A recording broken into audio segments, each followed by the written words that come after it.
Welcome into this edition of Trippin. I'm Allie Clifton, Richard Jefferson, Channing Frye. We will have a guest joining us, we think, at some point. But yeah, we need to elevate the energy, and I got you. Where are you coming from, Channing? Oh, I'm in Atlanta. I'm in Why are Atlanta, you excited? dude, because I got this funny story. So, dude, my knee's been hurting. I'm trying to not be fat, right? Because Richard makes fun of me all the time. Every I was time. like, you know what? I've been a little more active. The kids are running on the treadmill. I said, let me touch the treadmill a little bit. Man, a weekend, your boy got tendonitis bad. Plus airplanes, sitting down. You know, we sit down in the studio all the time, whatever. So I said, hey, I got a little time yesterday after we did team previews. I said, hey, do you have anybody to give me a 50-minute massage real quick? So they said, yeah, no problem. I walk downstairs. I go to get this massage. And the lady is nice, but she's tiny. And I'm like, ooh, I want a deep tissue. They're like, oh, no, we know. And I was like, okay, Olga? Huh? Give you Olga? Yeah, man, listen, I don't know what her name is, but she could strip a palm tree. She'll take the water off a palm tree like this. So she was like, what's going on? And I was like, my back's a little tight, my hips, my knees, just the old man stuff. She said, okay, no problem. Toes. Hey, dude, she said, no problem. And that's how I knew I was messed up right there. So she goes, well, a lot of basketball players come in here. Do you want to keep your shorts on? And I said, absolutely. So, man, listen, she did this. Man, look, she not even, they kind of do this to your back a little bit to get you warmed up. This motherfucker went pink. Hiya, hiya, hiya, hiya. It was stripping me. Dude, I'll understand. She was like, are you okay? I was like, oh, I'm fine. Hey, this tiny lady was fucking me up for 50 minutes. But I got up. I had to go in the sauna. And I was like, what just happened? What just happened to me? But today I feel great. So I don't know what Olga was doing. But Would you call her again? Would you call her again? Yeah, I have to because she fixed my shit. I have to. But mentally, I wasn't ready because she was tiny. And so I was like, oh, here we go. She's going to hit me with the hot rocks. Little spinner? No. Wow. No. Oh He doesn't know what that is. But yes, okay, that was my story. Please explain. Explain what? What he said. Allie, we can't hear you because your mic. What he said. I don't know what it means, Allie. Do you know what it means? No, this is an educational show. I would love to learn. Please enlighten me. Yeah. Richard, tell us what that means. Your gas station coffee. Nobody drinks that long. What a dick. All right. So you're feeling good. You're charged up. Good. You're ready to go. By the way, Rich is mean to you all the time. Okay, we're going back to like episode 1, 2, 3, 4, 5, 7, 8, 9, 10, when I used to think that Rich was really mean to Channing. And then I heard via the team that, Rich, you're actually not mean. You're kind of telling the truth when you're talking about Channing. But let's talk about really quick over the weekend. We went to the UofA. It was awesome. We could talk about fan etiquette if you guys would like. When you come into someone's city and they do not like when you give your fight song and you give your energy in their bar. There are some things that we need to discuss. Channing can take down a Smirnoff Ice with the best of them.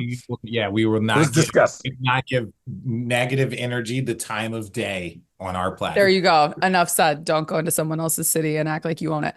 All right. And then there was a moment when you were in front of your entire fan base at UofA for the Red Blue Showcase, which was awesome, phenomenal, as always. Such a great time. Tommy Lloyd, you are a rager and incredible. Oh, I love that dude. Like, incredible. But where, Rich, there was a line that went out on Twitter and social media because, of course, it was streamed as well. So you had a lot of people checking in that Channing, did you not play a lot? Was there a moment? I did. I just didn't start my freshman year. The first Rich half thought of the it was season. funny. I started the second half of the season, and Tommy Lloyd thought it was very funny. So I have to go back. Rich, you actually are not the most nicest human to Channing all the time. Thank you. But how is that? But how? Okay, can somebody ask me? Looking at, I'm going to say the statement. We are at our red and blue game. There are young men. There are young men competing for playing time, and I turn and ask Channing, I don't know that experience as a freshman starter. So I turned to Channing and said, "You did not play a lot your freshman year. Can you tell the crowd what that is like?" That is a fair and honest question. I can't It's give not, Richard. I experience. played a lot my freshman year, just not the beginning of the freshman He year. said it with the Okay, biggest smile on I his face. He no, knew but okay, exactly wait, what wait, he was wait. doing. Answer me this. How is that question being mean to Channing? You were gaslighting me, I was like, Yes, yeah. and I'm that is a triggered. thing. If Yeah. Channing would have turned to me and said, "Richard, you were a 3-year starter. What was it like? What were the pressures coming in starting as a freshman?" That's a That's fair question. What was Channing's it gonna. like not playing a lot as a freshman? And then you obviously he built into a great player, but what was it Channing. like sucking when you first got here? That's all. I just want you to know Channing will be addressing gaslighting in his therapy this week. Yeah, oh Thanks yeah, to you. gaslighting the shit out of me, Richard. You're Before honeypotting we me. Before we get into our picks from 2 weeks ago that you guys are going to break down, we also have something to address with you, Channing, based off of a comment you made on our last podcast. You're in Atlanta. Kai Cenat. How'd the event go? It was so funny. It was Yeah. so, For the but people, because I don't know the full background for the people, you guys were commentators. First time yeah, ever, you two, they put you in a booth. Ah, Who yeah. yeah. who had the nerves to do that? Who had the balls to do Oh, that? oh, The same person that's guarding and playing 8-year-olds. yes. Phenomenal. How did it go? It was great. It was really, really funny. He's a great dude. The funny thing is, they were like, "Yeah, his knee hurts," and so we're sitting back there, and I'm like asking him. I was like, when did your knee start hurting?" He was like, "Man, after the third game," because he had a bunch of games before this. So then I was like, "What part of your knee hurts?" He was like, "Right here," and I was like, "Oh, so you have tendonitis?" And he was like, "What is tendinosis?" And I was like, "Wait a second, you don't know what tendonitis is?" And he was like, "No, what happened?" I was like, "You need to go see a trainer, or your leg is gonna feel like it's popping off." And for somebody who's never, Felt that Richard, pain. yes, or Richard makes a good point. You can't be sitting in a chair all the time and then all of a sudden go play basketball 40 minutes, or I don't know how long, the 24 minutes every day, like he was doing, and not expect, wasn't icing, wasn't stretching, wasn't working out. He In just, his defense, yeah, he is still like what, 22, 21 yeah. years. Your body should recover. But yeah, that way you could see he was limping against 8-year-olds. Yeah, That's, he that's is trash though. He is absolute. We were saying, I think either Richard said or I said it. It would be almost impossible to duplicate how off his shot was. Like the way he was missing everywhere, threw it over the backboard, air ball, he was left, trying to hit a right, three. So he was like 0 for 18 going into the game. 28, over But I know 28. he was like 0 for 18 going into the game or something, 0 for 20 going into the game. And it was like, will Kai hit a three? But he was dominating on the offensive glass against 8-year-olds, telling them they were all too small, blocking And shots, going, where? and like doing all the things, right? Had 30 rebounds in a game because he kept missing the shot and grabbing it and missing it against the little kids. Oh But he my couldn't God. make the three. And so game comes, I'm talking about high off the backboard, air ball, low off the backboard, left. I'm talking about if you were playing a carnival game and they were to give you 30 shots at anything, you most likely would make it. And I was like, at some point in time, he's just going to have to throw one up. And that's what happened. He banked in his 28th shot, his Yeah. 28th three. But I've never seen anyone ever in all my years of playing basketball in the park and in the set miss shots so in such a wide array. Like you don't know. It was like, oh, you got to get your elbow in or you got to get the ball up. No, it was just like it was like he didn't know where it was going when it left his hands. I've never seen. You could have kicked it in there better than he was shooting. You could just boop and just booped it in there like that more than that. But he individually amazing. His team awesome, first class. Everything was he was Oh, yeah. what you see on TV and on his stream is what you get. He's in the locker room with the kids. He's having fun. Like he just even around us, he was just laughing and joking because I did the Celebrity All-Star game with him last year. So he's not one of those people that like turns it on for the camera. Like he's on all the time. That's awesome. Good for him and good for you guys. Maybe it was the tendonitis that affected his shot. No, You never no, know. no. All right. Moving on. We have something to address. Obviously, we did all the individual awards and you guys just gave names and you didn't give your explanation, though you had some thoughts. So we're going to dive into just a little bit of that because season is around the corner. Obviously, preseason games have begun. Opening week, October 22nd. But I'm going to give a shout out to a guy named Dan Bank. He wasn't the only one, but this is the one that I saw first. He tweeted at us and he said, because we also did some overall predictions. And I'm actually mad at myself, but I'm glad that it turned into this moment. Dan Bank tweeted us and said, just finished listening to the Road Trippin' Pod. Fun as usual. What did But we I do? gotta ask, Channing, you got OKC coming out of the West, But not the best team, or what but is the it? T-Wolves winning the championship. Can you explain your logic? Well, that was See, first of all, before. we miss things on Yeah. here I all the know time. because there was a part of me that was like, I didn't do my job. However, I don't expect you to be that sideways. Okay. Go ahead, Chang. Go ahead, explain yourself. Uh, Or pick one. Or pick one. Either way. I'm picking OKC. Let me go on my 2-minute rant. I do not like the trade for Julius Randle from Minnesota. I just don't like it. Okay, well, this was before that, but go on. I know. Yeah, but he's OKC. changing it. So he's changing it. He's changing it. I am. OKC. I'm going OKC's coming out the West. I'm In sticking the with moment, though, what was your logic? that. Girl, I don't know. I can't remember yesterday. I was doing team previews and I forgot what I said about the damn team 5 minutes ago. Okay. Oh my So God, I'm dead. I'm you know dying. what I think is going to happen? And I wonder with the Julius Randle. Yeah. One of those teams is going to miss the other one very badly.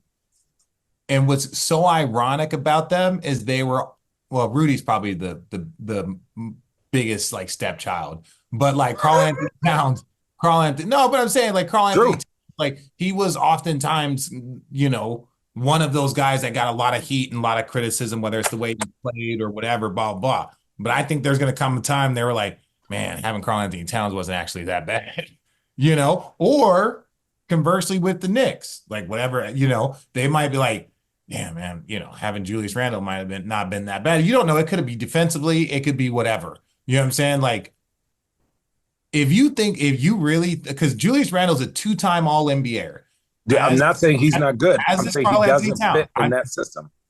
Okay, so all I'm saying, so what system does he fit in? He doesn't fit in Minnesota and he doesn't fit in the Knicks system, is what you're saying.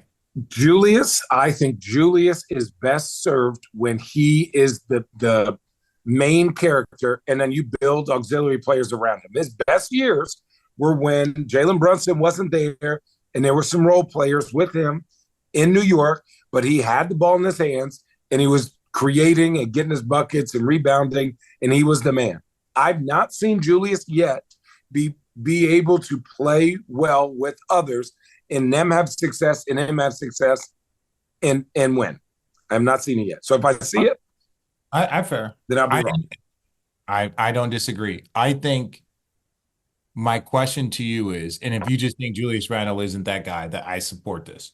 My question to you is, why is it that oftentimes people feel like a player can elevate from bench player to starter to scorer to all-star, and everyone's like, well, can this person sacrifice? And it's like, wait, they've been grinding. Just because they got here doesn't mean that they can't go from like the leading scorer on the team to the second leading scorer on the team. And there's like this crazy like mental sacrifice. Like 2 seasons ago, they were proving that they were a starter. Right. Like a Totally. Tyrese Maxey. And it's like, will Tyrese Maxey take a lesser role? It's like, wait, he's been changing his role up, down, sideways, doing, you know what I'm saying, for the last 3 years. Why is it that we feel like Julius Randle can't adjust?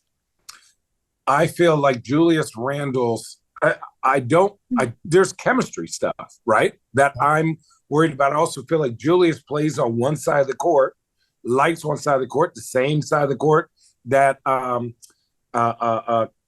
Anthony Edwards likes. Also, Julius Randle likes to attack the basket. But if you have Gobert in the game all the time, that means you have a true center in the game. So now your 6'9" driver who has the ball, jab, pump fake, drives, now is constantly meeting another 7-footer. He's also not a standstill 3-point shooter And guy. they will need that from him. That's something that they will, I guarantee you. It's like, hey, Conley and Nickeil Alexander no, Walker and they're going to have Dave the ball in their McDaniels. hand. You're going to have to probably, they don't want him to be Cat, but they'll probably want him to increase his Yeah. shooting, like, because it's just the way their offense is. I also think what I do think is going to be good, or what Minnesota saw, was Karl-Anthony Towns does not create his own shot in the playoffs. So Julius Randle can create his own shot, but can him and Ant coincide and say, okay, your turn, my turn? So that's what I'm curious about. Okay. That's fair. That's why How does this move work out for New York? Dude, we're not even, people forget about Mitchell Robinson. So, like, when he's healthy, 7 foot, Cat, 7 foot, wait. Mikal Bridges. Do you think that Mitchell Robinson, which we all pray for health, do we think that Mitchell Robinson will be healthy? Because we say that about Embiid, we say that about other players that have kind of struggled, and it's like we now have enough data points to say that we're going to count on him April, May, and June. Like that's a tough one so I think, but he has a true backup now, or not a backup, but Cat can play center and allow Mitchell Robinson to slowly get back into it. Now the thing with the Knicks is that they're going to go against the Knicks are going to go against. Think about Miami with Bam. Think about Giannis, Orlando, Giannis, Milwaukee, Giannis and Brook. Those two big monsters. Now you talk about Philly with Embiid, right? Like again, like that's a 2-man job. That's a 2-3-man job. Embiid is, but that's why you have OG. That's why you yeah, you probably so that's what I'm saying. So when I look at the Knicks, their offense could be potent because you got Brunson at the head of the snake, and you're gonna have to have people attached to Cat. Like Channing, the same way they were at Fry Island over there, they're gonna have a Cat Island, right? So they're gonna have that there. So that's the part that I think their team, Brunson's gonna open it up. And then he's got spacers around him and defenders.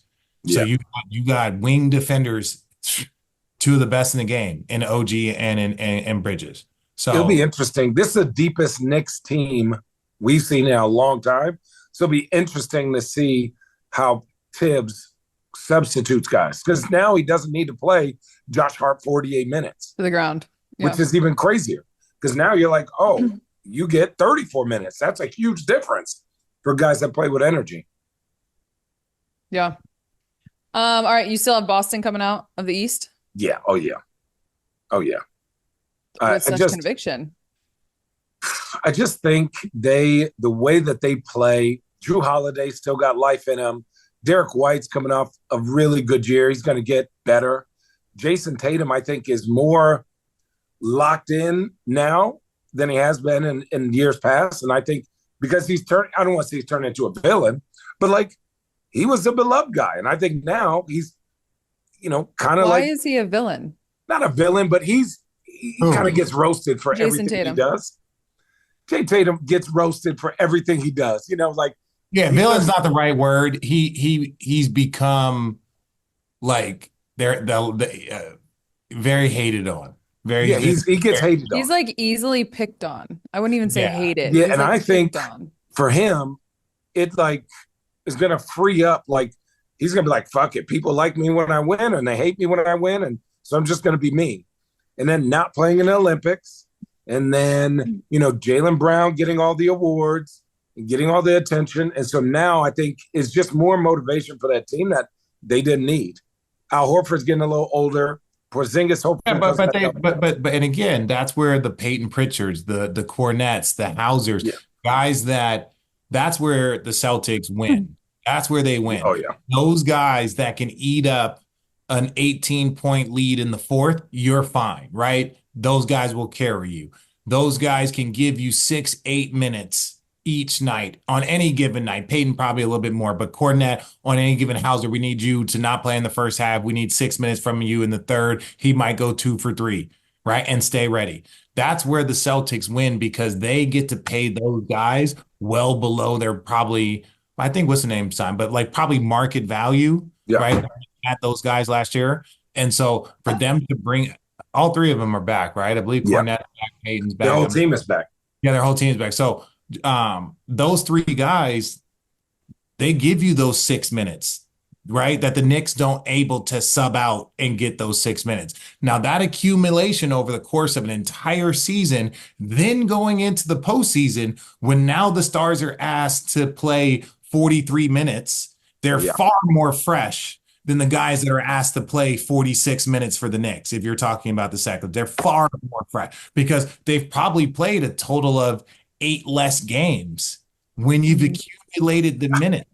That's what people don't process. The accumulation of games, when you're talking about the difference between 34 minutes and 42 minutes, Yeah. accumulation of that is like you do that 5 or 6 times, that's an extra game on your body. Now multiply that times 82 games, and Yeah. there are guys that have played 6, 7 more games because they played that amount of minutes. And this is Fair. a hot take. I only think there's two teams that could beat Boston. A locked in, healthy Philly, which is what if, and I think Cleveland, if Evan Mobley takes a step. If Evan Mobley takes a step, If Cleveland. we're a fifth, we'd all be drunk. Well, listen, you can't A get lot drunk of if you ifs don't there. start. Do you not agree with that, Richard? That is a hot take. That's a hot take. Cleveland, at Cleveland? No, I like just Cleveland. just in general. Oh, yeah. Channing's hot takes are Spicy. I wouldn't say spice. It's medium. Channing also had, just as a refresher from 2 weeks ago, Channing had Jason Tatum winning the MVP. You couldn't obviously take the same person, Rich, and you did tell him that that was a great choice. Rather, you went with Luka Doncic. I think this is the best team that Luka has had. I think he's now got a full year. Derek Lively was a rookie. Ugh. Gafford had got there at the trade deadline. Ugh. And remember, Derek got injured at the end, right? Yeah, but I'm saying like Postseason. Derek Lively, like the rookie, I did his first game ever. So Yep. what we saw in the postseason, that bad boy was doing it from the jump. He hit a double-double, I believe, in his first game. So I said that's what I'm saying. And so now he's got that guy's in his second year, right? And I can speak for as a person that went to the finals my rookie year, the experience that you bring that next year. Oh, nothing is a big game for you at that point in time. That's like playing in the national championship game as a freshman and then being like, oh, we got to go here. We got to go. There's no such thing as a big game. So for him, he's that much more experienced. So just mentally and emotionally taking that next jump. Gafford is now with them for a second year, so they can advance their principles a little bit more with defense and switching and technology when J Kidd can give you more. Because a lot of times with a rookie, keep it simple. You bring in a guy at the deadline, let's keep it simple. And then you build as you go. Now you get to start at those building blocks, similar like the Boston Celtics. They're so much more advanced because they've had their team for multiple years, right? They're so much more advanced. So I think Dallas, with what they have and adding Clay, who is a seamless, this is what he does. He's a floor spacer. He's a this. Hopefully J Kidd can be a different voice and he can not try and like prove he was Clay and now leave and be like, hey, this is who I am as this Clay. If I'm a 16-point a game at 41%, I'm still a bad man that you cannot leave. Can I say this? If Clay can play like KCP, Dallas is going to be crazy dangerous. So KCP is crazy. I don't know defensively. I don't know defending. But that's what I'm saying. Like, if he could play like that, offensive and defensively, just take on that challenge. I don't know if he How much of the expectation of the responsibility is on Kidd? How much is it on Clay? Wait, does Clay come off the bench too? So it'll be Luka, Kyrie, PJ Washington, Clay, and then Derek or Gafford. Yeah, there's no way Clay comes off the bench. Yeah. So you play Luka, Kyrie, or Kyrie, Luka, Clay, got rid of Tim PJ Washington. Oh yeah, yeah, that's it. Tim Hardaway's gone. No, that's what I'm saying. You got rid of Tim Hardaway. I'm saying they got rid of. So yeah, so I think to answer your question when you were like, oh, the pressure on Kidd or Clay. I think more of it to me would be Clay. I think the pressure on Jay Kidd is to get Clay to accept the role of who he is and not try to go prove. But at the end of the day, that falls on Clay to accept his role and to excel in his role. Don't try and go be the 21 point a game. Not saying he can't. I believe in Clay. But I'm saying mentally and emotionally, it's like when Ray Allen went to Miami. Yeah, He didn't try and be the Milwaukee Ray Allen. He didn't try and be the Boston Ray Allen, the right. Seattle Ray Allen. He tried to be the Miami Ray Allen, and he was a bad, bad man. Big shots, fucking winning championship. Like, I stand by it.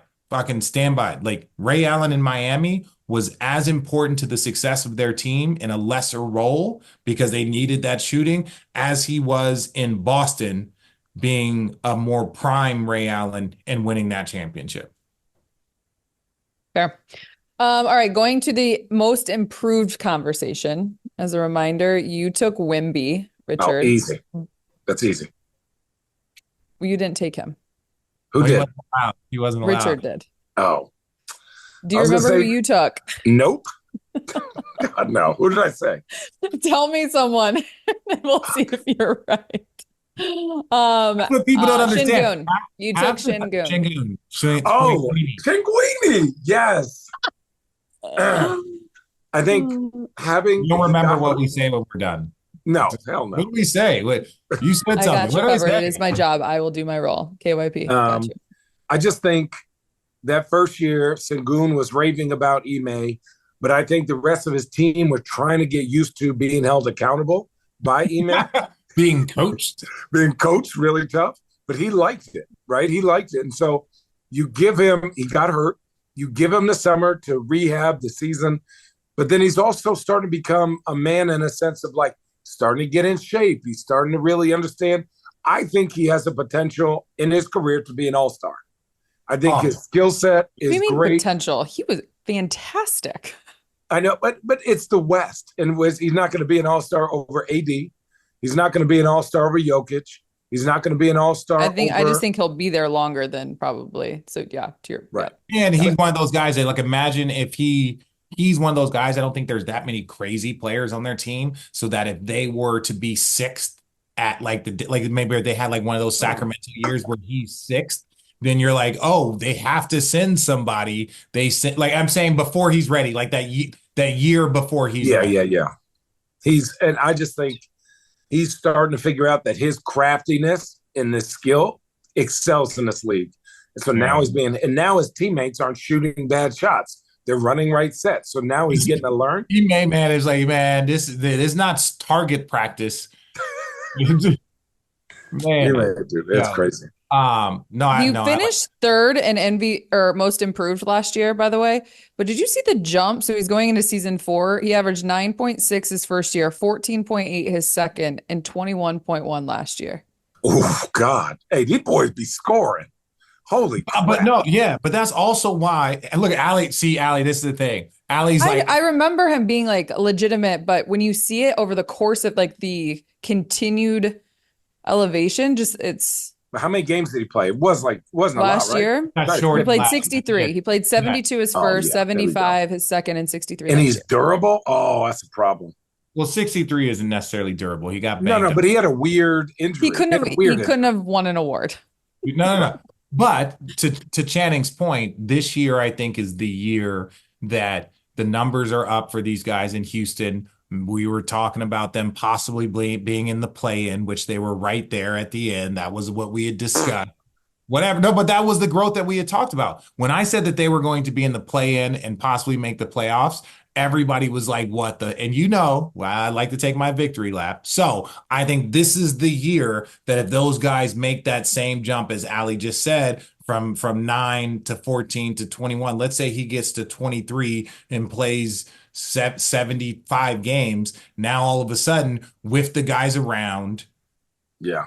Second, this would be Ime's second year now. So Ime's second year. So the principles, just like in Boston and stuff, like the principles now get to be built upon. Right. You get to go in there knowing what the principles are versus learning and understanding the level of accountability as the season goes on. You know, when they say like the standard is the standard, well, when you're a first year coach, you're teaching the standard. And then by the end of the year, but now when you come in now, you know the standard, you know what's expected. And that's why a team like Houston can get going a little bit earlier this year because they fucking know. Oh, if I don't get back, Ime might have told me that in the first 10 games last year. This year, motherfucker, you know what it is.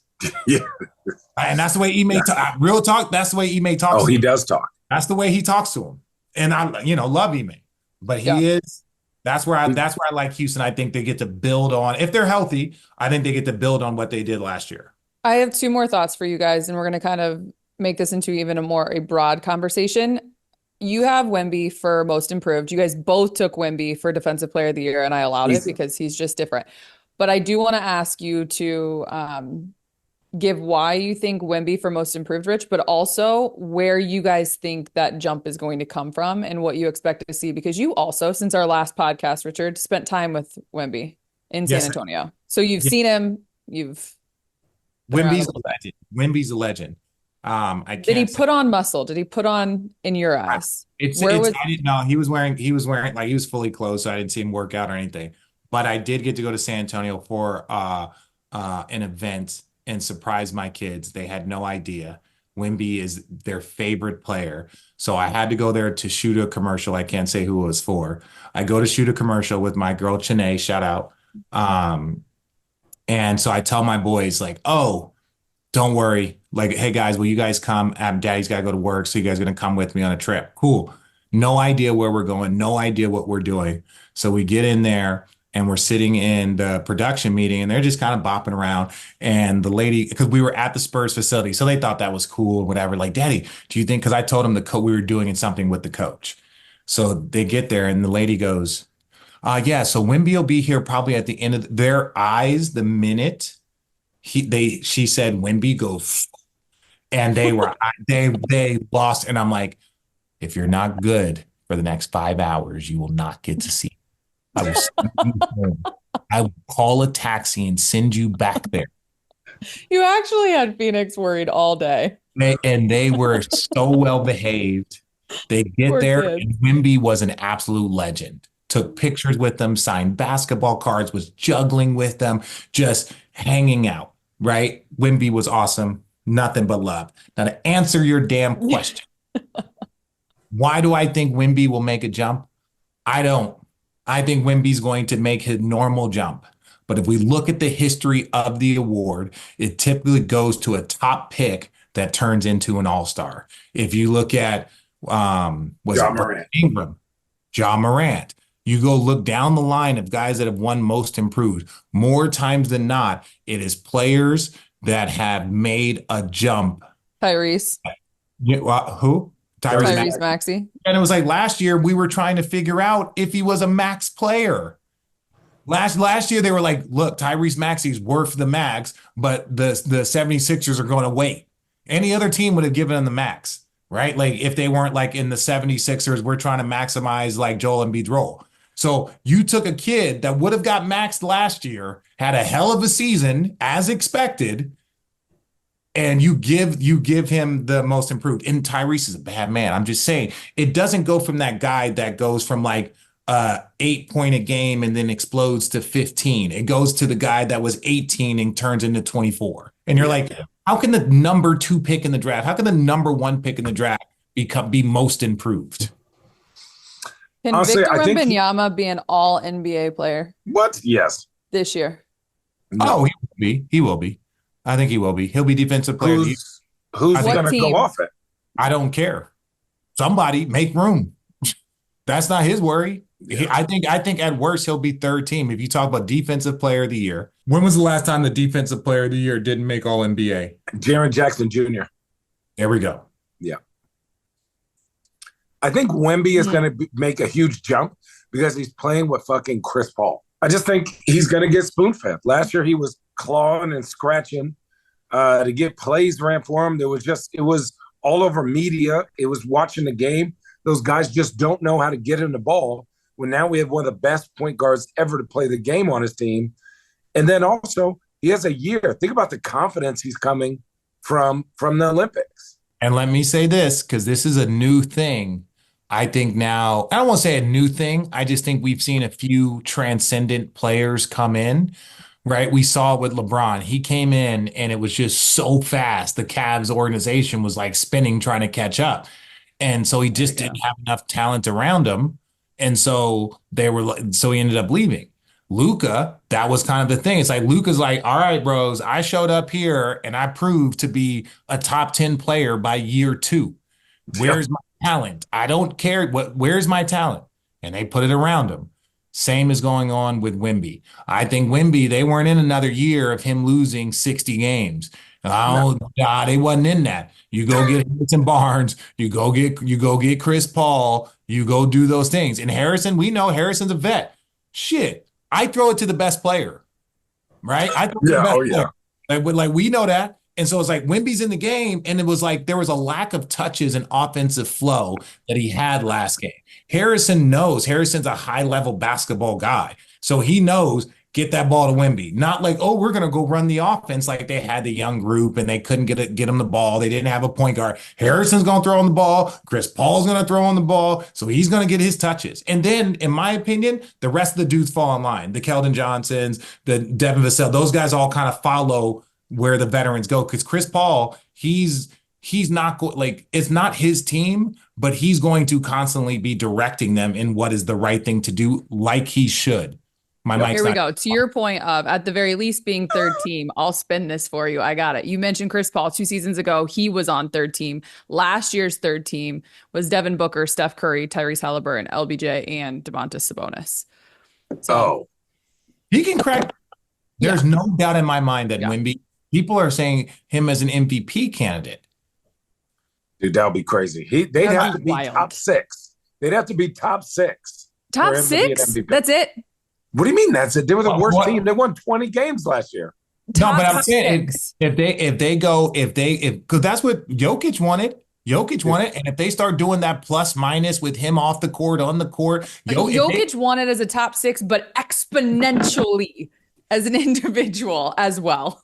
Like, come on. If they are the top 6, Wemby do not compare those two. No, I'm saying if they are the top 6, the only way is for Jokic for Wemby to do some Jokic shit. If he does some Jokic shit. Jokic was already a 2-time MVP as well at the time. Yeah, but have you not seen what Wemby can do? Wemby points it at Wemby average last year. Wait. Let's go. There's a difference between what he can do and what he will do. Wait a second. What was Wemby's averages last year? He averaged in 29 minutes. 29 minutes. That's gross. 21 points, 10 rebounds, 4 assists, and 3.5 blocks. Oh, God. What are you talking? That's what I'm saying. Nikola Jokic. Shitty team. So shitty team. As a 19-year-old, he did that. So if he goes to 25, 12, 4, and 6, I'm just saying. And they're a 6th place team in the West, which means that. Yes. That's the only thing. I'm not saying he hear me out. I'm not saying he is Jokic. He will do. I'm saying if we were to look at an increase in numbers, let's say he plays 35 minutes a night. That number can go from 21 to 25. We're going to revisit this. That 10 can go to 12. That 4 can go to 6. That 3.5 blocks can go to 4. I think his points he played 29 minutes and averaged 21 and 10. Richard, I think his points jump up more than that. Think about it. Let's do the math here. I'm being conservative. Think about this. He's going to get fouled more. Allie didn't like that. He's going to have post-ups more, lobs more. Like, they never threw him lobs off a screen and roll. He's 7'9". What the hell are you doing? Oh, okay. We're going to talk about this at the end. This is how we're going to end. Really quickly. Let's rewind this. No one here is saying the Spurs are going to be top 6. No. We're merely stating based off of most improved, and when we were talking about he could potentially be an MVP candidate if their team is doing like he was a defense. No, not a candidate. You said win. He would win. He could win it if they are a top 6 If they team. got to the 6. Yes. You yes. didn't say candidate. No. I started off with candidate. I said people are saying he's an MVP candidate. And then I'm like, shoot, he could win it if he were to get to 6. Jokic won it at 6. And you said, yeah, but Jokic's numbers were astronomical. And I said, let's look at what No, I didn't say numbers. I said what he does is at a completely different level individually. That was it. 100% agree. 100% agree. 100% agree. Wemby's better defensively. After Channing had OKC coming out of the West improves, and having the Timberwolves winning, I am listening to the things that are being said. But wait a second. Where is Wemby's projection for how dominant we believe he can be over a basketball game? He's in that same class of the Jokic, the Giannis, the Bronze, the Lukas, where they step on the court and the entire game is theirs. Don't matter who the fuck. Right now, just to reiterate, we have him as most improved and as a unanimous defensive player of the year. We're going to leave it at that. We'll revisit this at the end of the season. I cannot wait. Having said that, we have a Friday Flowers segment to get to. We have begun our Friday Flowers segment, and I'm excited for you guys to see who this week is because Channing Frye has it. But for now, that's another edition of Road Trippin'. Our guest did not show up. We need to have some conversations. Bye.